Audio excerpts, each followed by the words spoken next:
ॐ सहना भवतु। सहनौ भुनक्तु। सहनौ भुनक्तु। शनैः सहनौ भुनक्तु। सह वीर्यं करवावहै। सह वीर्यं करवावहै।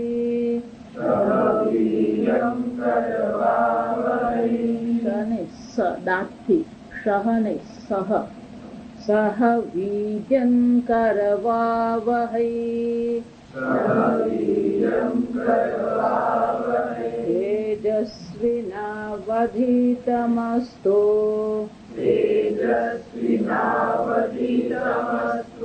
मा विद्विषावहै।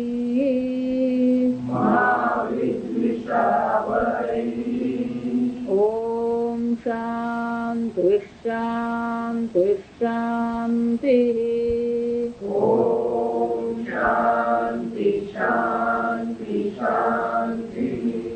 सदाशिवसमारम्भां शङ्कराचार्यमध्यमाम् अस्मदाचार्यपर्यन्तां वन्दे गुरुपरम्पराम्।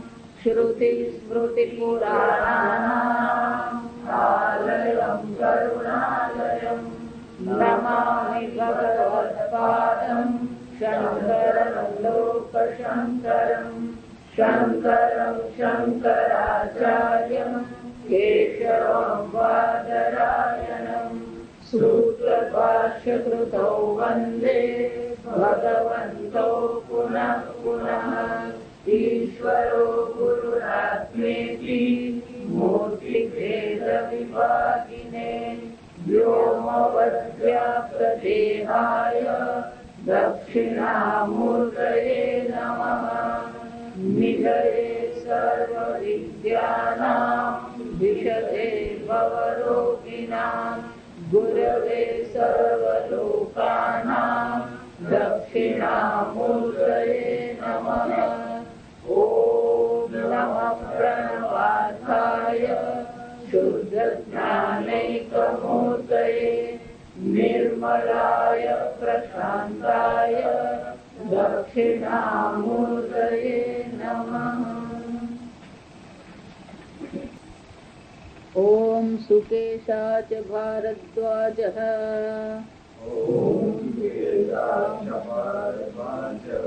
शैव्यश्च सत्यकामः। शैव्यश्च सत्यकामः। सौर्यायणी च गार्ग्यः। सौर्यायणी च गार्ग्यः। कौसल्यश्चाश्वलायनो। कौसल्यश्चाश्वलायनो। भार्गवो वैदर्भिः। कबन्धी कात्यायनस्ते। हैते ब्रह्मपरा ब्रह्मनिष्ठाः।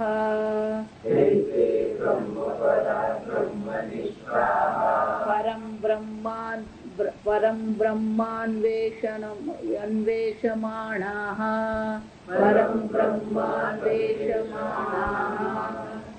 परं ब्रह्मान्वेषमाणाः। एषः वै तत्सर्वं वक्ष्यतीति।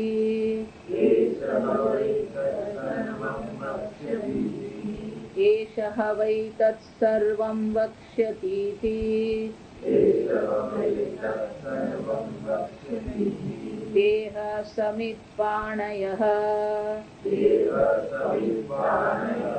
भगवन्तं पिप्पलादम् उपसन्नाः। ભગવંતં પિપ્પલાદમુપસન્નાઃ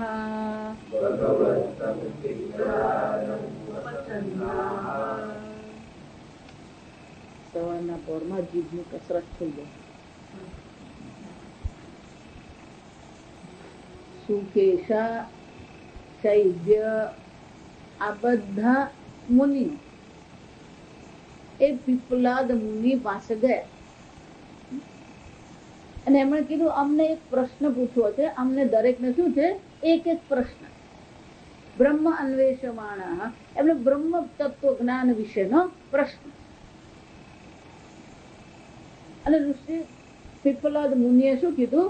1 વર્ષ માટે તમે અહીંયા આશ્રમમાં સેવા કરો. 1 વર્ષ પછી તમે પ્રશ્ન પૂછજો. મને પ્રશ્નનો ઉત્તર આવડતો હશે તો હું ઉત્તર આપીશ. ગુરુએ કોઈ ગેરંટી નહીં આપવાની.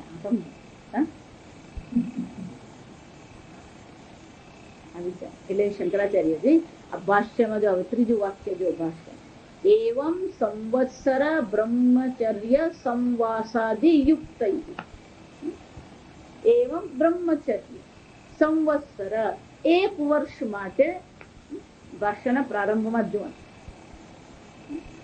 એવં સંવત્સર બ્રહ્મચર્ય સંવાસાદિ યુક્ત, આ પ્રકારથી 1 વર્ષ માટે બ્રહ્મચર્ય આદિ વ્રતનું પાલન કર્યું અને ત્યાં આગળ શું કર્યું? સંવાસાદિ વાસ કર્યો, આશ્રમમાં સેવા કરી. એટલું જ નહીં, ફક્ત સેવા નહીં કરી, તપોયુક્ત, તપ સહિત ત્યાં. શંકરાચાર્યજી કહે છે આ બ્રહ્મ વિદ્યાની પ્રાપ્તિ કરવી હોય તો આ 2 શરતો છે, આ 2 આવશ્યકતાઓ છે. એટલે શંકરાચાર્યજી કહે છે ગ્રાહ્ય, આ બ્રહ્મ વિદ્યા ક્યારે ગ્રહણ થઈ શકે? કોણ ગ્રહણ કરી શકે આ બ્રહ્મ વિદ્યાને? એટલે શંકરાચાર્યજી કહે છે જે 1 વર્ષ સુધી આશ્રમમાં રહીને સેવા કરે છે અને તપશ્ચર્યા યુક્ત જીવન જીવે છે, એમના દ્વારા જ આ બ્રહ્મ વિદ્યાને ગ્રહણ થઈ શકે છે. અને એટલા માટે પીપલાદાદિ વત સર્વજ્ઞ કલ્પૈ આચાર્ય વ્યક્ત્યા છે. 2 વસ્તુ. શિષ્ય કેવો હોવો જોઈએ? કે સેવા કરવા તૈયાર છે. જો ગીતામાં પણ ભગવાને આપ્યું તદ્વિધિ પ્રણિપાતેન પરિપ્રશ્નેન સેવય. એ ગુરુજી પાસે જઈએ, પ્રણિપાતેન એમને શરણે જઈએ, પ્રશ્ન પૂછીએ. પ્રશ્ન પછી એમને પૂછો નરેન્દ્ર મોદી આવવાનો કે નથી આવવાનો? પ્રશ્ન કયો હોવો જોઈએ? કોનામ બંધ મોક્ષ, આ બંધ કોને કહેવામાં આવે? મોક્ષ કોને કહેવામાં આવે? ઈશ્વર કોણ છે? હું કોણ છું? એ ભગવાન કે છે આ પ્રકારથી આપણે પ્રશ્ન પૂછીએ. એટલું જ નહીં, સેવા પણ કરવામાં આવે. જો આ વિચાર શાસ્ત્રમાં એવું કહેવામાં આવે છે આ વિદ્યા 3 પ્રકારથી મેળવી શકાય. વિદ્યા 3 પ્રકારથી મેળવી શકાય. એક રીત એની એવી છે કે જે નળ રાજા અને યુધિષ્ઠિર બંને, ખબર નહીં એ નામ મને ખ્યાલ નથી, તો મહાભારતમાં કથા આવે છે નળ રાજા. તો નળ રાજા પાસે આ જુગાર રમવાની જે શક્તિ હતી, એ જુગતું રમતા, ક્યારેય હારતા નથી. એ જંગલમાં જયારે હતા તો એમણે એ વિદ્યા એમણે શું કરી? બીજાને આપી. અને એની પાસેથી એમણે બીજી વિદ્યા, એટલે વિદ્યાના બદલામાં વિદ્યા ગ્રહણ કરી શકે. અથવા તો ધન આપીને વિદ્યા લઈ શકાય, જે આજકાલ ચાલી રહ્યું છે. અને ત્રીજી પદ્ધતિ કઈ છે? સેવા કરીને પ્રસન્ન કરીએ અને ગુરુજી આપણને એ વિદ્યા આપે. આમાં કહેવામાં આવે છે કે ધનથી જે વિદ્યા મેળવવામાં આવે એ નિકૃષ્ટ છે. વિદ્યાના બદલામાં વિદ્યા મેળવવામાં આવે એ મધ્યમ કહેવામાં આવે. સેવા કરીને જે વિદ્યા ગ્રહણ કરવામાં આવે એ શ્રેષ્ઠ કહેવાય. અને એટલા માટે એ શ્રેષ્ઠ પ્રકાર અહીંયા બતાવવામાં આવ્યો કે સેવા કરી 1 વર્ષ માટે શું કરવામાં આવી? ત્યાં આશ્રમમાં રહીને સેવા કરવામાં આવી, બ્રહ્મચર્યનું પાલન કરવામાં આવ્યું, તપશ્ચર્યા કરવામાં આવી. અને તો જ આ વિદ્યા કેવી છે, ગ્રહણ કરી શકાય એમ છે. એટલું જ નહીં, આચાર્ય પણ કોણ છે, એટલે કે છે પીપલાદ આદિ. આ પીપલાદ આદિ જે ઋષિ મુનિઓ છે, સર્વજ્ઞ કલ્પૈહી. સર્વજ્ઞ કલ્પૈહી એટલે કે એ બ્રહ્મ વિદ્યાના જાણનાર છે. જો આપણે મુંડક ઉપનિષદમાં જોઈ કે શૌનક મુનિએ પ્રશ્ન શું પૂછ્યો હતો, કસ્મિન્નો ભગવો વિજ્ઞાતે સર્વમ વિજ્ઞાતમ ભવતિ. શું એવું કંઈક છે, કંઈક એવું એક છે જેને જાણવાથી સર્વનું જ્ઞાન થઈ જાય. સર્વનું જ્ઞાનને શું કહેવામાં આવે, સર્વજ્ઞ કહેવાય. એટલે કે છે એવા આચાર્યની જો ભગવાન પણ ત્યાં એ જ કે તદ્વિધિ પ્રણિપાતેન પરિપ્રશ્નેન સેવય ઉપદેક્ષંતિ તે જ્ઞાનમ. ગુરુજી ઉપદેશ કરશે, પણ ગુરુજી કોણ છે, જ્ઞાનીનઃ તત્વદર્શિન. એ જ્ઞાની છે, એ બ્રહ્મને જાણ, શાસ્ત્ર અધ્યયન એમણે કર્યું છે. તત્વદર્શિનઃ, જે શાસ્ત્રમાં દર્શાવવામાં આવ્યું છે એ તત્વના એ દર્શન કરે. મુંડક ઉપનિષદમાં આપણે જોઈ ગયા ગુરુ મેં એવા અભિગત છે, એ ગુરુ પાસે એને જવું જોઈએ. એક વાર ખબર પડી ગઈ, જો આ બધે એક જ સમાન છે, સમજવાનું. અર્જુનને પણ ખબર પડી ગઈ, નહીં પ્રપશ્યામી મમાપનુદ્યત. ભગવાન હું કોઈ ઉપાય આ જગતમાં જોતો નથી. અને પછી એને ભગવાને શું કીધું, શિષ્યસ્તેહમ શાધિમામ ત્વમ. અત્યાર સુધી ભક્ત હતો, હવે અર્જુન શું બની ગયો, શિષ્ય બની. ભગવાન હું તમારો શિષ્ય છું, પ્રણિપાતે હું તમારા શરણે આવું છું. શાધિમામ, મને આ બ્રહ્મ જ્ઞાનનો ઉપદેશ કરો. એ જ રીતે મુંડક ઉપનિષદમાં પણ શું કીધું, એકવાર જે વિવેકી પુરુષ છે એને આ જગતને પરીક્ષા કરી લીધી. પરીક્ષલોકાન કર્મચિદાન. આ કર્મથી જે કઈ મળે છે એ બધું અનિત્ય છે, દુઃખકારી છે. આ પ્રકારથી જેને વિવેક જાગૃત કર્યો છે એને જ બ્રાહ્મણ કહેવાય. જો સમજો, એવો જે વિવેકી છે, જે બ્રાહ્મણ છે, પરીક્ષલોકાન કર્મચિતાન, આ કર્મથી મળનારું છે. આ જગતમાં જે પણ કઈ આપણને મળી રહ્યું છે એ કર્મના ફળ રૂપે છે, પણ એ કર્મનું ફળ અનિત્ય છે. અને એટલે શું કીધું, નાસ્તિ અકૃતઃ કૃતેન. આ મોક્ષ જે ઉત્પન્ન કરી શકાય એમ નથી, જે નિત્ય છે એ તો આ કર્મથી પ્રાપ્ત થઈ શકે એમ છે. નિર્વેદમાયાત. અને એટલા માટે આ જગતથી એને શું થશે, વૈરાગ્યની પ્રાપ્તિ થશે. અને એક વાર વૈરાગ્ય થયો પછી એને શું કરવાની જરૂર છે, સગુરુ મેં એવા અભિગત છે, એને ગુરુ શરણે જવું જોઈએ. પણ ગુરુ કેવા હોવા જોઈએ, શ્રોત્રિયમ બ્રહ્મનિષ્ઠ. શ્રોત્રિય એટલે કે એમણે પણ એમના ગુરુજી પાસે બેસીને શાસ્ત્રનું અધ્યયન કર્યું છે. બ્રહ્મનિષ્ઠ એટલે કે ગુરુજીએ જે ઉપદેશ કર્યો છે એને આત્મસાત કરવામાં આવ્યું છે. આમ એ જ વસ્તુ અહીંયા ઘડી શંકરાચાર્યજી કહે છે. આ પ્રકારથી આ પહેલો જે મંત્ર છે આપણને શું બતાવે છે, બે વસ્તુ બતાવે. પહેલું તો એ છે કે આ જેમ 6 મુનિઓ જે છે એ આશ્રમમાં બ્રહ્મચર્ય પાલન કરીને આશ્રમમાં 1 વર્ષ માટે રહ્યા અને સેવા કરી. આમ અહીંયા સેવાનું પણ મહત્વ છે, બ્રહ્મચર્ય પાલન કરવાનું પણ મહત્વ છે. સાથે સાથે તપશ્ચર્યા યુક્ત જીવન જીવી રહે. આમ ઘણી વાર આશ્રમમાં શું થાય ખબર, ગુરુજી હોય ને ત્યારે બધું આમ બરાબર ચાલે. ગુરુજી ગયા પછી શું થતું હોય, કોણ કેટલા વાગે ઉઠ્યું, કોણે શું ખાધું, કોણ બહાર ક્યાં રખડ્યા. આ ઋષિકેશ ને હરિદ્વાર જાવ ને, આપડે શું પેલું એક દિવસ જઈને આવે ને એટલે આપણને શું લાગે, બધું બહુ સરસ છે, 15 દિવસ રહીએ ને. આશ્રમમાં બહુ ડાયો થઈને રહેતો હોય, પણ બહાર કઈક ખરીદવા જાય તો ચાટ ખાઈને જ આવતો હોય. એટલે શું કીધું, તપોયુક્ત. જે તપશ્ચર્યાથી યુક્ત છે, જે આ પ્રકારથી સેવા કરવા તૈયાર છે, એના દ્વારા આ બ્રહ્મ વિદ્યા ગ્રહણ થઈ શકે. એટલું જ નહીં, આચાર્ય પણ કેવા છે, પીપલાદાદી મુનિ સમાન જે આચાર્ય છે, જેમણે આ તત્વજ્ઞાન મેળવી લીધું છે, એમના દ્વારા જ આ ઉપદેશ કરવામાં આવે તો જ એવું બ્રહ્મ જ્ઞાન આપણને થઈ શકે. શંકરાચાર્યજી કહે છે નસા યેન કેનચિદિતિ વિદ્યામ સ્તૌતિ. આ વાક્ય બહુ જોરદાર.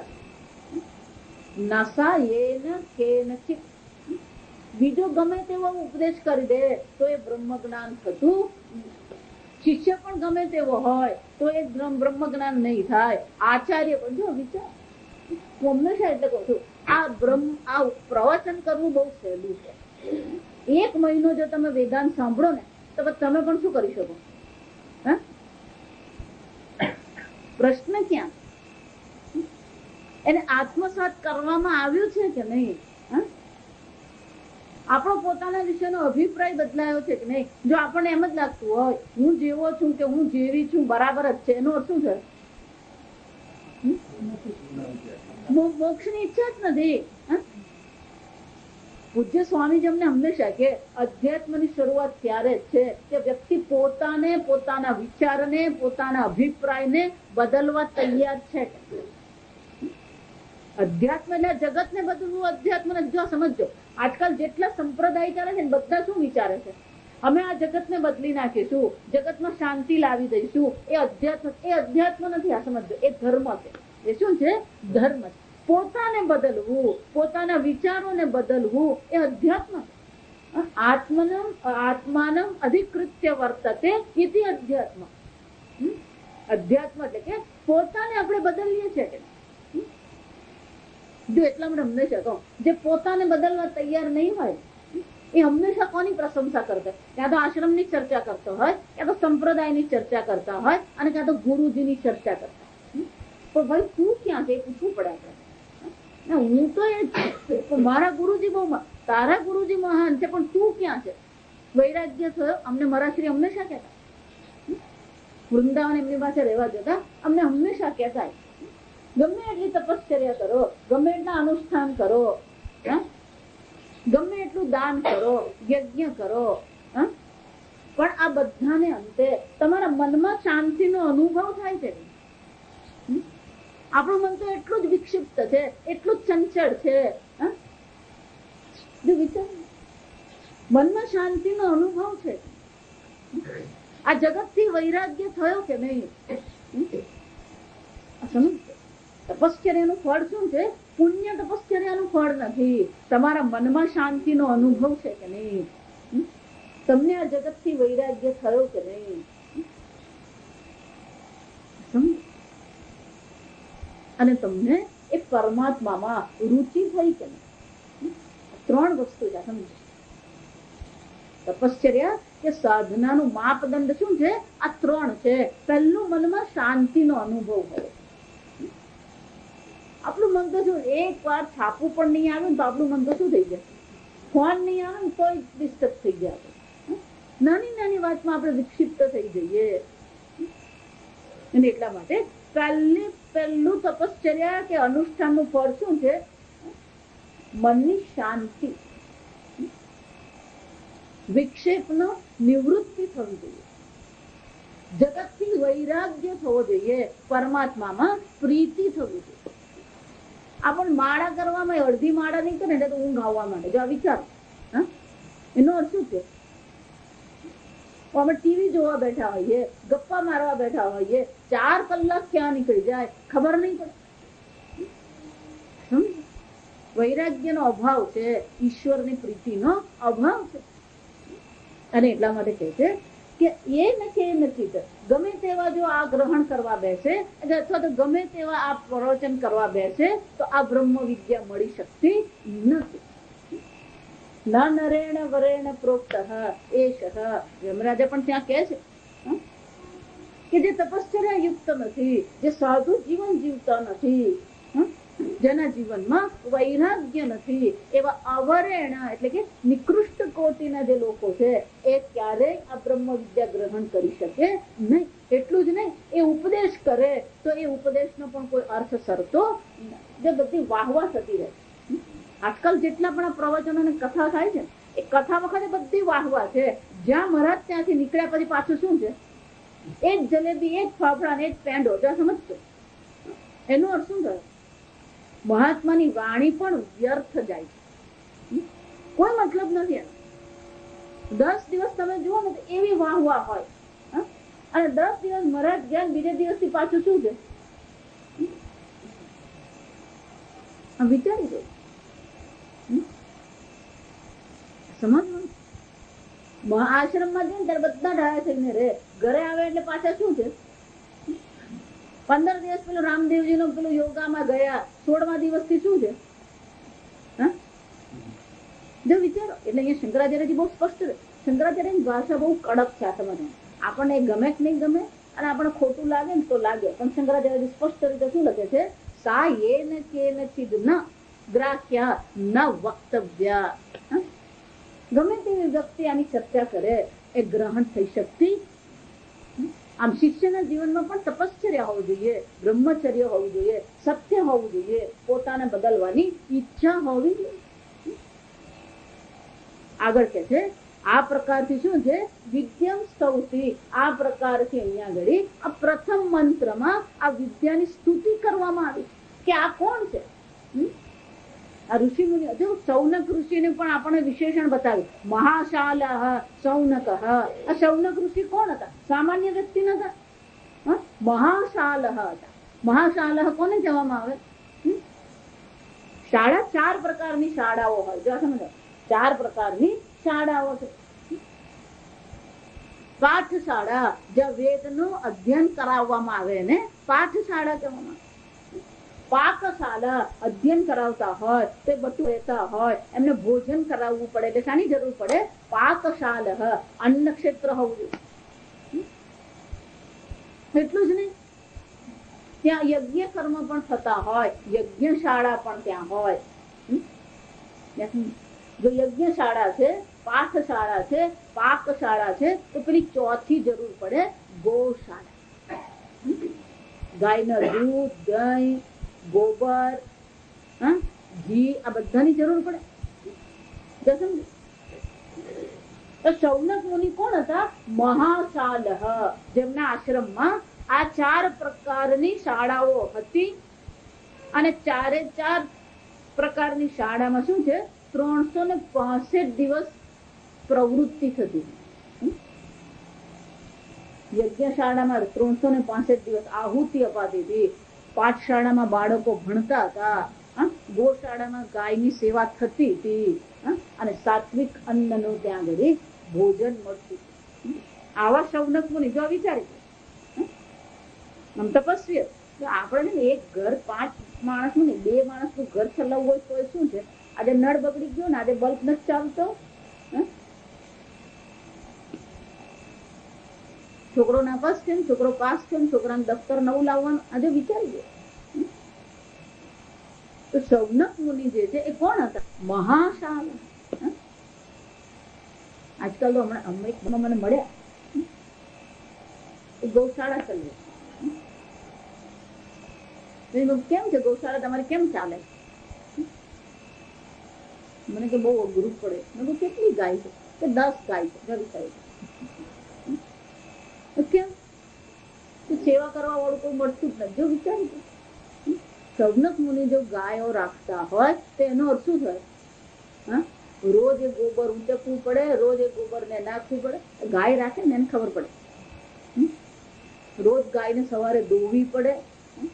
આજે યજ્ઞવલ્ક મુનિ પણ સામાન્ય નતા. જનક રાજાએ કીધું કે મારે પ્રશ્ન પૂછવો છે. પ્રશ્ન શું નતો કીધું, પણ શું કીધું? મારા પ્રશ્નોનો જે ઉત્તર આપે એને હું 1000 સોનાથી મળેલા શિંગડા વાળી હું ગાય 1000 આપીશ. જો વિચાર, યાજ્ઞવલ્ક મુનિને ખબર પડી, એ પહોંચી ગયા હતા જનકજીના દરબારમાં, સાથે એક બ્રહ્મચારીને લઈ જઈને. જો વિચાર, એમના શિષ્યને લઈ લઈ, અને એમના શિષ્યને શું કીધું? તો આ 1000 ગાય લઈને તું ચાલતો થા, હું જવાબ આપીને આવું. જો વિચાર, હજી પ્રશ્ન તો પૂછ્યો જ નહીં. 1000 ગાય, સોનાના શિંગડાથી મળેલી ગાય, રાખવાની જગ્યા હશે કે નહીં હશે? કેમ જ લઈ ગયો?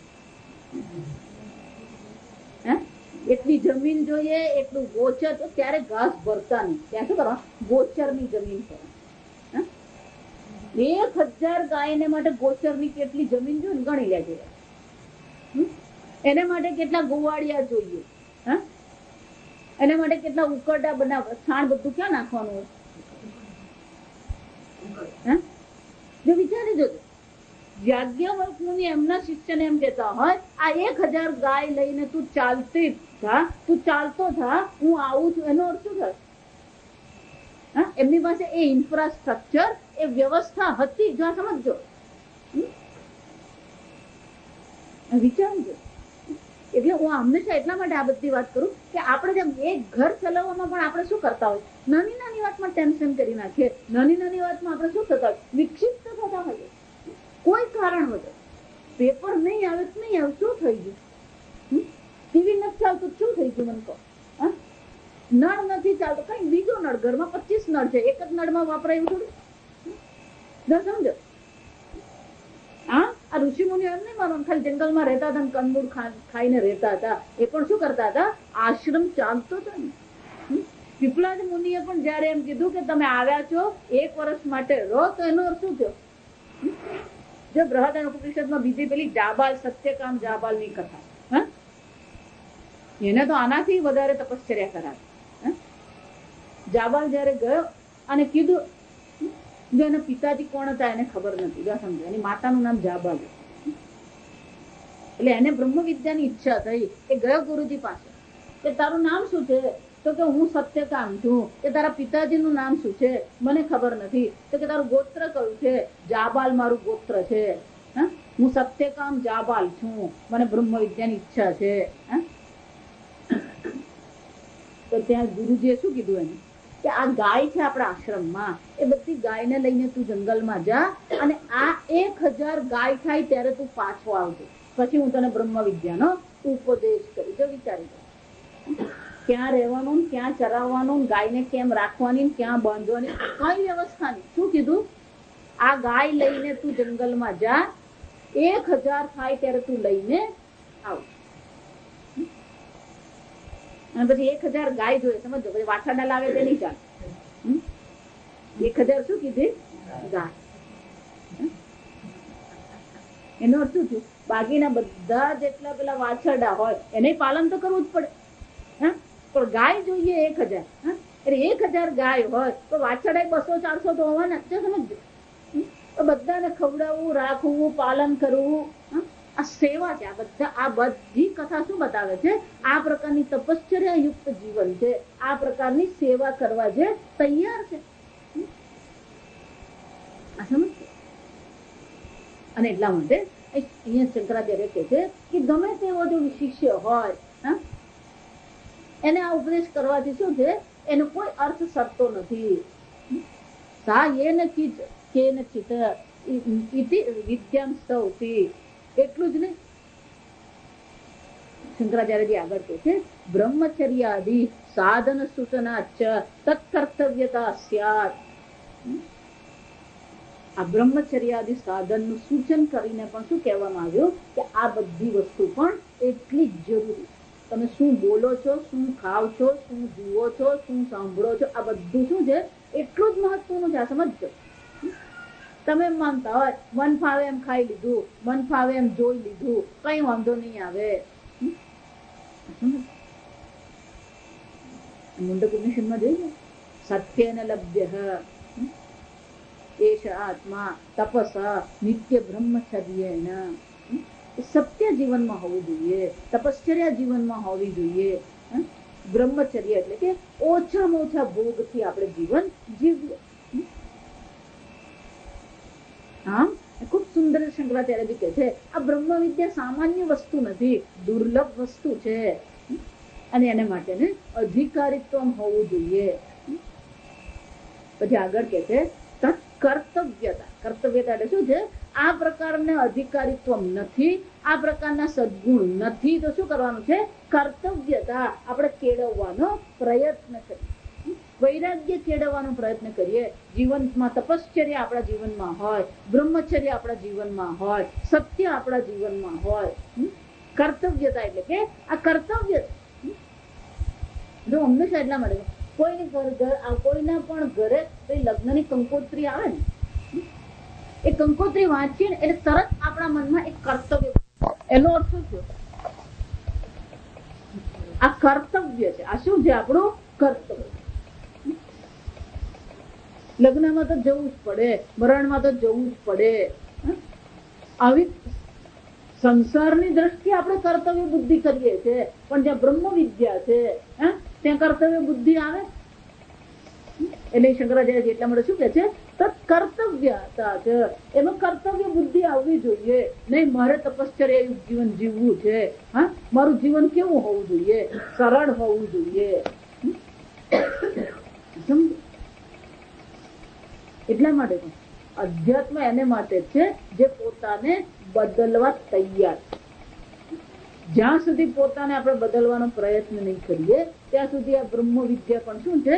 સાંભળીએ ખરા, એના સંસ્કાર પડે છે પણ ગ્રહણ થતી નથી. અને એટલે શંકરાચાર્ય કહે છે આ બ્રહ્મચર્યાદિ સાધનના સૂચન દ્વારા પણ આપણને બતાવવામાં આવ્યું કે આ કર્તવ્ય છે.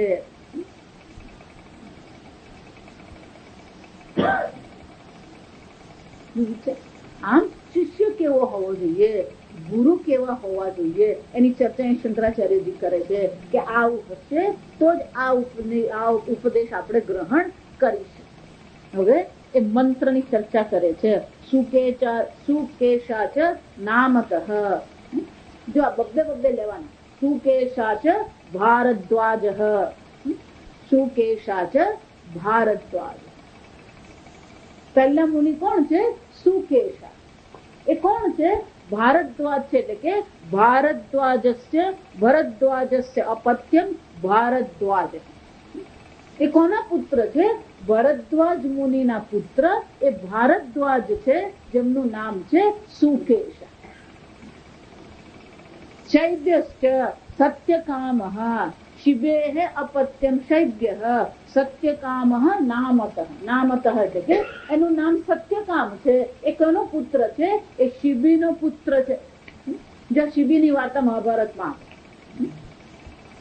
શિબી રાજાની વાર્તા મહાભારતમાં. એને એના જાંઘ પરથી શું કર્યું હતું? પેલા ગરુડને એને શું કર્યું હતું? માંસ આપ્યું. શિબી દરબારમાં બેઠા હતા અને એક કબૂતર, નાનું મસ્તું કબૂતર ઉડતું આવીને એના ખોડામાં બેસી ગયું. ગભરાઈ ગયું હતું. અને એની પાછળ શું આવી? પેલી સંભળી કે ગરુડ આવે. એટલે ગરુડે કીધું આ મારો શિકાર છે, તમે છોડી દો. શિબીએ કીધું કે નહીં, એ મારે શરણે આવ્યો છે, હું એને નહીં છોડીશ. તો કે તમે મારા ખોરાક પર શું કરી રહ્યા છો? કબજો જમાવી રહ્યા છો. આ કુદરતનો નિયમ છે. જીવો જીવસ્ય જીવનમ.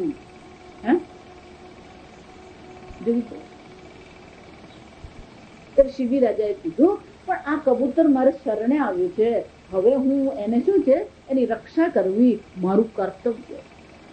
એટલે ગરુડ કે છે પણ મને ભૂખ લાગી છે અને આ કબૂતર શું છે? મારું ભોજન છે. કોઈનું ભોજન ગ્રહણ કરવું યોગ્ય. ત્યારે શિબી રાજાએ શું કીધું? આ કબૂતરના વજન જેટલું માંસ હું મારા જાંઘમાંથી તમને આપું. જોયું? વાર્તાઓ જરાક ચિત્રલેખન અભિયાન વાંચ્યું એની બદલે જરાક ગરુડ પુરાણ, શિવ પુરાણ છે, ભાગવત પુરાણ છે, દેવી આ વાંચતા રહે. આપણા મનમાં શું છે? એ બધાના સંસ્કાર પડતા રહે.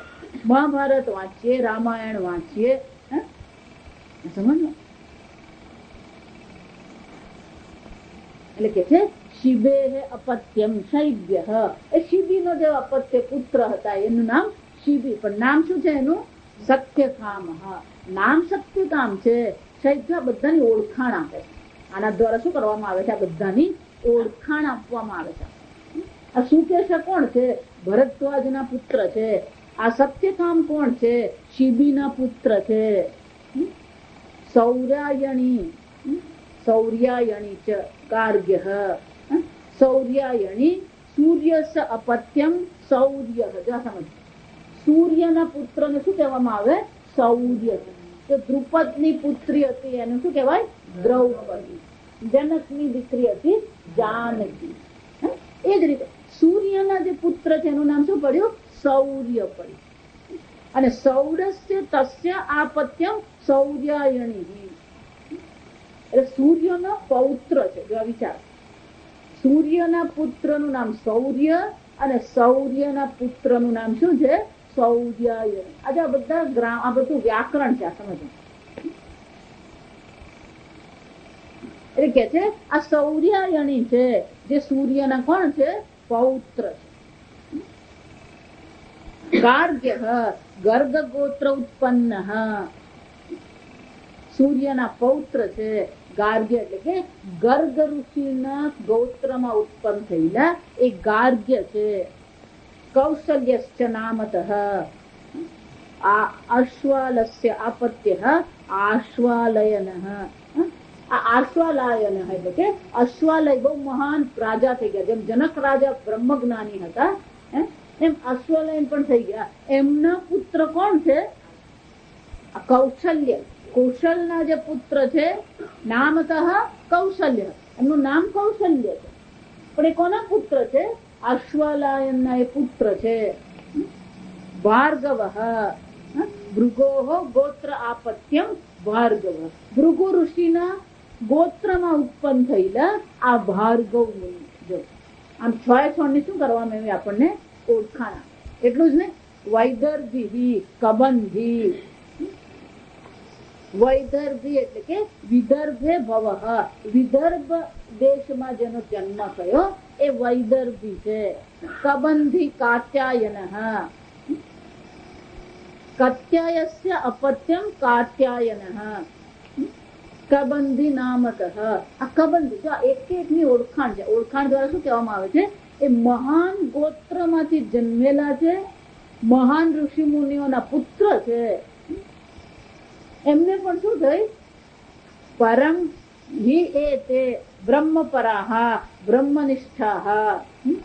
એટલે શંકરાચાર્યજી કહે છે વિદ્યમાન પ્રપિતામહ યસ્ય સહ કાત્યાયન. આજે બહુ સુંદર શંકરાચાર્યજી કહે છે કાત્યાયન એવું કીધું. તો કે આ કાત્યાયન જયારે શબ્દ વાપરવામાં આવ્યો તો એને માટેનો અહીંયા અર્થ કરતા કે છે કે કત્ય જે ઋષિ થઈ ગયા એનો જે પુત્ર છે કાત્યાયન. પણ કે છે આજે અહીંયા પ્રત્યય લગાવવામાં આવ્યો, અયન પ્રત્યય કર્યો તો કે કત્યસ્ય અપત્યમ કાત્યાયન. શિબિના કીધું શૈબ્ય. જ્યાં સમજ્ય. ભરદ્વાજના પુત્રને કીધું ભારદ્વાજ. તો ત્યાં જે પેલો પ્રત્યય લગાવવામાં આવ્યો એને બદલે અહીંયા અયન પ્રત્યય લગાવેલો, કાત્યાયન એવું કીધું. એટલે કે આ વિશેષ પ્રકારનો પ્રત્યય કેમ લગાવવામાં આવ્યો તે આપણને વ્યાકરણની દ્રષ્ટિએ દર્શાવે છે કે જેના વિદ્યમાન પ્રપિતામહ યસ્ય સહ. જે યુવા પ્રત્યય, જે યુવાન છે અને જેના પ્રપિતામાં પણ વિદ્યમાન છે એવા હોય તો પછી એ અપત્યને કયો પ્રત્યય લગાવવાનો હોય? અયન પ્રત્યય લગાવવાનો. જોઈશું. આમ એનો અર્થ થયો એમનું ગોત્ર પણ શ્રેષ્ઠ છે. એમના દાદા, એમના પિતામાં એટલે કે એમના દાદા જે છે, એમના પિતા જે છે એ પોતે પણ કોણ છે? એ મુમુક્ષુ છે, જિજ્ઞાસુ છે. અને એટલે કે છે યુવા પ્રત્યય તે હિ એ તે બ્રહ્મપરાહ. આ બધા કોણ છે? સામાન્ય નથી, બ્રહ્મપરા છે. બ્રહ્મપરા એટલે કે અપરમ બ્રહ્મપરત્વેન ગતાહ. જેમ શૌનક મુનિ જે છે એ અપરબ્રહ્મ એટલે કે પરબ્રહ્મ માટે તો એ ગયા. જો સમજજો, જો બ્રહ્મનિષ્ઠ હોય તો કઈ પીપલાદ મુનિ પાસે જવાની જરૂર નથી. એટલા માટે શું છે શંકરાચાર્યજી કહે છે અપરબ્રહ્મનિષ્ઠા એટલે કે અપરા વિદ્યામાં બધા કેવા છે? શ્રેષ્ઠ. જો એટલે મુંડક ઉપનિષદમાં પણ બહુ સરસ કીધું દ્વે વિદ્યે વેદિત. બે વિદ્યા છે, બંને વિદ્યા કેવી છે? જાણવા યોગ્ય છે. વેદિતવ્ય એટલે કે જાણવા યોગ્ય. કર્તવ્ય એમ છે ને, તવ્ય પ્રત્યે કર્તવ્ય એમ કહીએ એટલે કે કરવા યોગ્ય છે. એમ વેદ એટલે જાણવું, વેદિતવ્ય એટલે જાણવા યોગ્ય. હા, અપરાવિદ્યા પણ જાણવા યોગ્ય છે, પરાવિદ્યા પણ જાણવા યોગ્ય. જ્યાં સુધી અપરાવિદ્યા બરાબર નહીં આવડતી હોય તો પરાવિદ્યાનું જ્ઞાન થઈ શકે નહીં. અને એટલે કે છે શંકરાચાર્યજી કહે છે આ બધા જે 6 જે મુનિઓ ગયા એ બધા કેવા છે? બ્રહ્મનિષ્ઠા. શ્રુતિ માતા શું કહે છે? પ્રશ્નોપનિષદના શ્રુતિમાં તો સ્વયં બ્રહ્મનિષ્ઠા શબ્દ વાપરે છે. એટલે શંકરાચાર્યજી કે છે અપરબ્રહ્મનિષ્ઠા તદનુષ્ઠાન નિષ્ઠા ચ. એ બધા કેવા છે? પોતપોતાની રીતે પંડિત છે, પાંડિત્ય યુક્ત છે. સમજો, સાવધાનતા છે જીવનમાં. આ બ્રહ્મ જો અર્જુન પણ એ જ રીતે જુઓ તો અપરા વિદ્યામાં અર્જુન પણ કોણ હતો? શ્રેષ્ઠ હતો. આપણને તો હંમેશા એમ લાગે હવે એની કર્યું તો ચાલ્યું, સાને બદલે સ બોલ્યો તો શું ફરક પડ્યો? એ બધો ફરક પડે. અસાવધાનતા છે, પ્રમાદ છે, આ સમજવા. અને એટલા માટે કે છે આ બધા કેવા છે? બ્રહ્મનિષ્ઠા અપરા વિદ્યામાં શ્રેષ્ઠ છે. બ્રહ્મનિષ્ઠા એટલું જ નહીં, બ્રહ્મનિષ્ઠા બ્રહ્મપરા બ્રહ્મનિષ્ઠા. અને કેવા છે? પરમ બ્રહ્મ અન્વેષમાણા. એ કોને શોધી રહ્યા છે? બ્રહ્મનિષ્ઠા પરમ બ્રહ્મ અન્વેષમાણા. એમને આ બ્રહ્મને જાણવાની ઈચ્છા છે. અન્વેષમાણા એટલે કે શોધી રહ્યા. અંગ્રેજીમાં કે સિકિંગ જેવું કહેવાય. એ કોને શોધી રહ્યા? પરબ્રહ્મમાં તો નિષ્ઠ છે એ બધા, પણ હવે એ કોને શોધી રહ્યા છે? એ પરબ્રહ્મને શોધી રહ્યા છે. પરબ્રહ્મ જાણવાની એમને ઈચ્છા છે. અને એટલે કે છે પરમ બ્રહ્મ અન્વેષમાણા એષ વૈ તત્ સર્વમ વક્ષ્યતિ. અને આ બધા જે છે કિમ તત યન્નિત્યમ વિજ્ઞેયમ ઇતિ તત્ પ્રાપ્તે અર્થ્યમ યથા કામં વ્યતિષ્યામઃ ઇતિ એવં તન અન્વેષણમ કુર્વन्तઃ. કે આ જગતમાં જે પણ કઈ છે એ બધું અનિત્ય છે, પણ જે પર છે, જે નિત્ય છે, જે વિજ્ઞેયમ જે જાણવા યોગ્ય છે, તત્ પ્રાપ્તિ અર્થમ એની પ્રાપ્તિ માટે, એ પરબ્રહ્મની પ્રાપ્તિ માટે યથા કામં વ્યતિષ્યામઃ ઇતિ એવં. જે પ્રકારથી એ પરબ્રહ્મને પ્રાપ્ત કરવા માટે ને જે પ્રકારના પ્રયત્ન કરવા હોય એ પ્રકારથી શું છે? યતિષ્યામઃ અમે પ્રયત્ન કરવા તૈયાર છીએ. જે પણ કહ્યું જો એક વાર આજે વિચારી લો, બાળક હોશિયાર છે, બુદ્ધિશાળી છે, અને એ 12માં આવે, 12માં એના સારા ટકા આવ્યા. જો વિચારી લો, એને મેડિકલમાં જવાની ઈચ્છા છે, તો એના બધા પ્રયત્ન પણ શું હશે? યતિષ્યામઃ. સમજ્યા છો? એ માટેના પ્રયત્ન કરવા શું છે?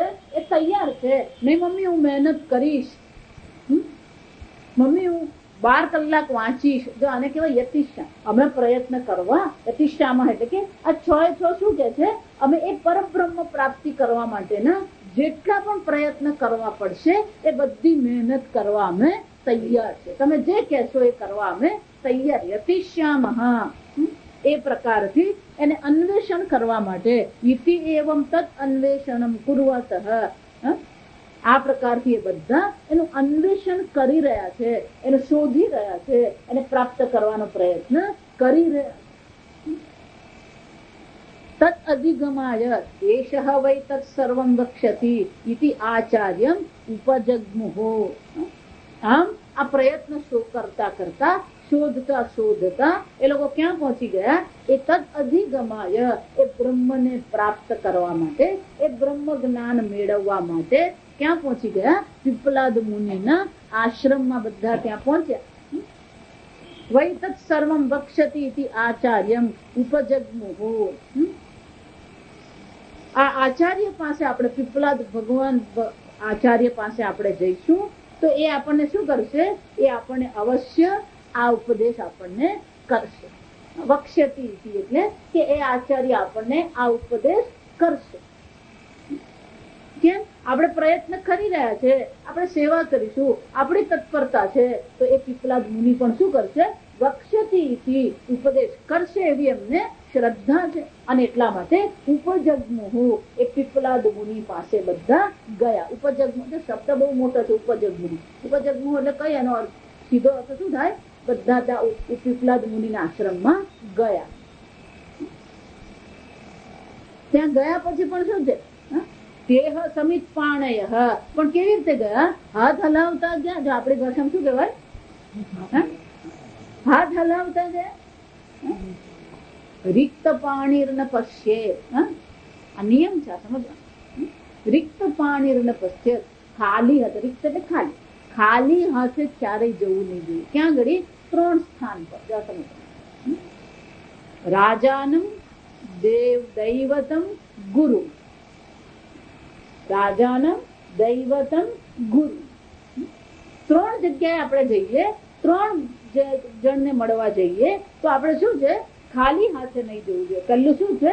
રાજા. રાજા છે ને એની પાસે બધું જોઈએ, આપણે શું લઈ જવાનું? એમ ખાલી હાથે. એને વિવેક કહેવાય. જો સમજો, ખરેખર તો એ શું કહેવાય? વિવેક કહેવાય. રાજાનમ દૈવતમ, દેવાલયમાં જઈએ, ભગવાનને દર્શન કરવા જઈએ તો ત્યાં પણ શું કરવાનું? કંઈક લઈને જવું. નાળિયેર લઈ જઈએ, પુષ્પ લઈ જઈએ. આ નાળિયેર શું લઈ જવાનું? કેમ? એ પાટલે પાણીથી પાછું આગળ જ જાય. સમજો, તમે નાળિયેરના પૈસા આપીને નાળિયેર લીધું, તમે ભગવાનને નાળિયેર ચડાવ્યું, તમારું કાર્ય થઈ ગયું. પછી એ બ્રાહ્મણ નાળિયેરનું શું કરે છે એને માટે જવાબદાર કોણ છે? બ્રાહ્મણ. તમારે કર્તવ્ય છે તમે ભગવાનને ફૂલ ચડાવો. પત્રમ પુષ્પમ ફલમ તો. પછી એ બ્રાહ્મણ ત્યાં જે કરી રહ્યો છે એ ભગવાન એનો ન્યાય કરશે. આપણે એનો ન્યાય કરવાની જરૂર નથી. આપણે હંમેશા બીજાના કર્તવ્ય વધારે જોઈએ, પોતાના કર્તવ્ય શું છે ચૂકી જઈએ. એટલે કે છે દેવાલયમાં જઈએ તો ત્યાં પણ શું કરવાનું છે? ખાલી હાથે. આજે સવાર સાંજ દીવો પણ કરીએ, કઈ નહીં તો શું કરવાનું? એક નાની વાટકીમાં સાકર દાણા મૂકી દેવા. સમજ? રોજ ભગવાનને પણ શું કરવાનો હોય? એ પ્રસાદ નૈવેદ્ય ધરાવવાનો, ભોગ કરાવેલો. રોજ આપણે કાજુ બદામ નહીં કરીએ તો શું કરવાનું? ઘરમાં એક ડબ્બીમાં ખાંડ, પછી એમની રસોડામાંની ખાંડ, રસોડામાંની ખાંડ નહીં ધરાવે. ભગવાનને શું છે? અલગ રાખે. એમાં એક તુલસી દળ મૂકી દીધું અને ભગવાન પાસે શું કરવાનું? મંદિરમાં જ જઈએ ને, આપણા ઘરના ભગવાન પાસે જઈએ તો શું કરવાનું? ખાલી હાથે જઈને 2 હાથ જોડીને ઉભા નહીં રહી જવાનું, કંઈક અર્પણ કરવાનું. દીવો કરીએ, અગરબત્તી કરીએ, પુષ્પ ચડાવીએ, નૈવેદ્ય કરીએ. અને છેલ્લે શું કે છે? ગુરુ. ગુરુ પાસે ગયા હોય, મહાત્મા પાસે જઈએ તો ત્યાં પણ શું છે? ખાલી હાથે ક્યારેય નહીં જવાનું. અને એટલા માટે અહીંયા એક પરંપરા બતાવવા માટે કે છે સમિત પાણ્ય. હા, આ બધા કેવા હતા? સમિત પાણ્ય. બધાના હાથમાં સમિધા હતી. જા સમજો, બધા શું લઈને ગયા હતા? હાથમાં સમિધા લઈને ગયા. આ સમિધા લઈને ગયા એને 2 અર્થ કરી શકાય. આ સમજો, યજ્ઞશાળા હોય, કોઈ પણ આશ્રમ હોય, એમાં યજ્ઞશાળા હોય, યજ્ઞશાળામાં અનેક પ્રકારની સમિધાની જરૂર પડે. જો આજકાલ તો યજ્ઞ કરે ને એમાં કયું લાકડું નાખે ને ઉપર વાળો જ જાણતો હોય. બાવળ છે કે પીપળો છે કે લીમડો છે, વડ છે, આ બધું વ્યર્થ છે. આ સમજતો, એ બધી આહુતિ શું છે? નકામી. એને માટેની યોગ્ય સમિધા હોય. કયા દેવતાને કયા મંત્ર સાથે, કયા પ્રકારના અગ્નિની જ્વાળામાં કયા પ્રકારની સમિધા નાખવી, એનો પણ શું છે? નિયમ. આ સમિધા પણ બરાબર હોવી. અને એટલે કહે છે કે ગુરુજીને ઉપયોગી વસ્તુ લઈ ગયું. સમિધા એટલે શું છે? આશ્રમમાં ગયા, ગુરુજી યજ્ઞ કરતા હોય તો એમને સમિધાની જરૂર પડે તો આપણે શું કરવાનું? એ સમિધા લઈને જઈએ. સમિધા એટલે કે આશ્રમમાં જે પણ કઈ ઉપયોગી વસ્તુ હોય એ આપણે ત્યાં લઈને જઈએ જેથી એમને કામ લાગે. એક સમિધાનો બીજો અર્થ એવો થાય કે જેમ સમિધા, હે ગુરુજી, જેમ આ સમિધાની તમે અગ્નિમાં આહુતિ આપો છો એમ આ મારા અહંકારની પણ શું કરું છું? તમારા શરણમાં આહુતિ આપું છું. સમિધાની જેમ આહુતિ આપવામાં આવે છે એ મારો અહંકાર છે, મારા અભિપ્રાય છે, મારા વિચારો છે, એની પણ હું શું કરું છું? તમારા શરણમાં આહુતિ આપું. બીજો અર્થ વધારે મહત્વનો છે, સમજો. કેમ કે જ્યાં સુધી ગુરુજીની બુદ્ધિ સાથે આપણી બુદ્ધિ એક થતી નથી, અને અંગ્રેજી પેલું એલાઇનમેન્ટ છે.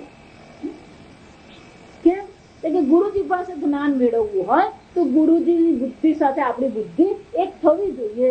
એ કહે છે એ પ્રમાણે આપણું જીવન બનવું જોઈએ. એ કહે છે એ પ્રમાણે આપણે વિચાર કરતા થઈએ તો પછી શું થાય છે? એ જ્ઞાન આપણને થઈ શકે. અને એટલા માટે સમિધા દ્વારા શું કહેવામાં આવે છે? હવે પછી તમે જે ઉપદેશ કરશો એ યથા કામ એક યોગ્ય રૂપે અમે એને ગ્રહણ કરવા તૈયાર. અને એટલા માટે છે સમિત્પાણય તેહ ભગવંતમ પીપલાદમ ઉપસન્નાહ. ગુરુજી એમ કહીએ ને એટલે ભગવાન જ કહેવાય, સમજો. એટલે કે છે ભગવંતમ પીપલાદમ ઉપસન્નાહ. શંકરાચાર્યજી કે છે સમિત્પાણય સમિદ્ધિ દ્વાર ગૃહિત હસ્તાહ સંત ભગવંતમ પૂજાવંતમ. ભગવંતમ એટલે કે જે પૂજા યોગ્ય છે એવા પીપલાદ મુનિ પાસે, આચાર્ય પાસે ઉપસન્નાહ ઉપજગ્મુહુ, એમને શરણે આ 6 જણા ગયા. અને એમને શું ખાતરી હતી? એષ વૈ તત્સર્વં વક્ષ્યતિ. જો એમને શ્રદ્ધા હતી આ પરબ્રહ્મ વિશેનો ઉપદેશ વક્ષ્યતિ, અમને જરૂરથી ઉપદેશ કરશે એવી એમને શ્રદ્ધા હતી. આ શ્રદ્ધા સાથે સમિધા હાથમાં લઈને એ ગુરુજી પાસે ગયા. અહીંયા ઘડી ટીકાકાર બહુ સુંદર એક ચર્ચા કરે. તસ્ય અનિત્યત્વેન તત્પ્રાપ્તે અપી અનિત્યત્વ હેતુને અપુરુષાર્થત્વ. હજુ પહેલો નિર્ણય શું થવો જોઈએ? આ જગતમાં જે પણ કંઈ છે એ બધી વસ્તુ અનિત્ય, પણ એ નિર્ણય કોનો હોવો જોઈએ? પોતાનો હોવો જોઈએ. અને એટલા માટે ટીકાકાર કહે છે અનિત્યત્વેન તત્પ્રાપ્તે. એ અનિત્ય છે તો એ અનિત્ય મને નિત્ય બ્રહ્મની પ્રાપ્તિ કે નિત્ય મોક્ષની પ્રાપ્તિ કરાવી શકે એમ છે જ નહીં. અને એ પ્રકારથી શું થવું જોઈએ? નિષ્ઠા થવી જોઈએ. નિત્યત્વા તત્પ્રાપ્તે તજ્ઞાન માત્ર સાધ્યત્વેન અપી. પણ જે નિત્ય છે એને પ્રાપ્ત કરવાનું છે. સમજો, નિત્ય છે જો વિચાર, જો નિત્ય છે, સીધો નિયમ છે. જે દેશમાં અપરિચ્છિન્ન હોય એ કાળમાં પણ અપરિચ્છિન્ન. અપરિચ્છિન્ન એટલે મર્યાદિત નહીં. જે દેશમાં પરિચ્છિન્ન હોય એ કાળમાં પણ પરિચ્છિન્ન હોય. નિત્ય છે એટલે કે કાળની પરિચ્છિન્નતા ત્યાં નથી તો પછી દેશની પણ પરિચ્છિન્નતા શક્ય નથી. એ ગીતામાં પણ ભગવાન શું કહે છે? આત્મા તત્વનો ઉપદેશ કરતા અવિનાશી તું તદ્વિદ્ધિ. એ આત્મા કેવો છે? અવિનાશી છે એટલે કે નિત્ય છે, કાળની પરિચ્છિન્નતા નથી. તો બીજી જ પંક્તિમાં ભગવાન શું કહે છે? યેન સર્વમિદં તતં. એ આત્મા કેવો છે? કાળમાં નિત્ય છે અને દેશમાં વ્યાપ્ત છે. કાળની પણ મર્યાદા નથી, કાળની પરિચ્છિન્નતા પણ નથી, દેશની પણ પરિચ્છિન્નતા નથી. અને અહીંયા ટીકાકાર લખે છે નિત્યત્વેન. જો નિત્યની પ્રાપ્તિ કરવાની જો ઈચ્છા છે તો એ નિત્ય જે છે તત્ પ્રાપ્તે હે તદ જ્ઞાન માત્ર સાધનત્વમ. જો આ વિચાર, જો નિત્ય છે તો અત્યારે હોવું જોઈએ. નિત્ય કોને કહેવાય? અને નિત્ય હોય એ વ્યાપક હોય તો અહીંયા પણ શું છે? નિત્ય અને વ્યાપક શબ્દ વાપરીએ એનો અર્થ શું થયો? અહીંયા અત્યારે છે. જે છે તો તમારે અને એની વચ્ચે અંતર કેટલું? દેશતઃ અંતર નથી, કાળતઃ અંતર નથી. જો દેશતઃ અંતર નથી, કાળતઃ અંતર નથી, છતાં અંતરનો અનુભવ થઈ રહ્યો છે, એને પ્રાપ્ત કરવાનું છે. તો એનો અર્થ શું થયો? અંતર કરનાર કોણ છે? અજ્ઞાન જ છે. અને એટલા માટે જો એ અજ્ઞાનનું અંતર જો છે તો પછી શું કે છે? જ્ઞાન માત્ર સાધનત્વેન અપી નિત્યત્વાત છે. નિત્ય હોવાથી પરબ્રહ્મ, પરમનો અર્થ જે છે, પરમનો અર્થ શું થાય? જે દેશ કાળ વસ્તુતઃ પરિચ્છિન્ન નથી, એવું એ પરબ્રહ્મની પ્રાપ્તિ કરવી હોય તો પછી એમાં કર્મ કોઈ રીતે કામ આવે એમ નથી. જ્ઞાન માત્ર સાધનત્વ, એને પ્રાપ્ત કરવાનું સાધન તો શું છે? જ્ઞાન માત્ર. એટલા માટે ગીતામાં પણ ભગવાન નથી કીધું જ્ઞાનેન સદૃશમ પવિત્રમિહ ન. આ જ્ઞાન જેવું પાવન કરનાર આ જગતમાં બીજું કોઈ નથી. કેમ? કારણ કે ફક્ત જ્ઞાનથી જ પ્રાપ્ત કરવાનું છે. નિત્યત્વાત તસ્યૈવ અન્વેષણીયત્વમિતિ પરસ્વરૂપ કથનેન. અને એટલા માટે એનું અન્વેષણ કરી રહ્યા છે, એને શોધી રહ્યા છે, એને પ્રાપ્ત કરવાની ઈચ્છા છે. તો બ્રહ્મ અન્વેષણ એવો શબ્દ જયારે વાપરવામાં આવ્યો તો એનો અર્થ એટલો જ થયો કે એમને બ્રહ્મ જ્ઞાનની ઈચ્છા. એમને પણ ખબર છે કે આ પરબ્રહ્મ છે, નિત્ય છે, એટલે ગુરુજીને શરણે જઈને એ બ્રહ્મનું શું કરવાનું છે? જ્ઞાન પ્રાપ્ત કરો. આગળ આપણે કાલ. ઓમ અસતો મા સર્ગમય તમસો મા જ્યોતિર્ગમય મૃત્યોર્મા અમૃતંગમય. ઓમ પૂર્ણમદ પૂર્ણમિદં પૂર્ણાત પૂર્ણમુદચ્યતે પૂર્ણસ્ય પૂર્ણમાદાય પૂર્ણમેવાવશિષ્યતે.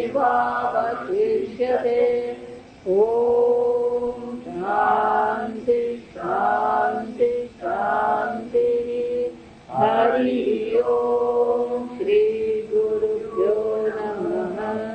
હરિ ઓમ. અસતો નથી, અસતો છે. સત એ રીતે પુણ્ય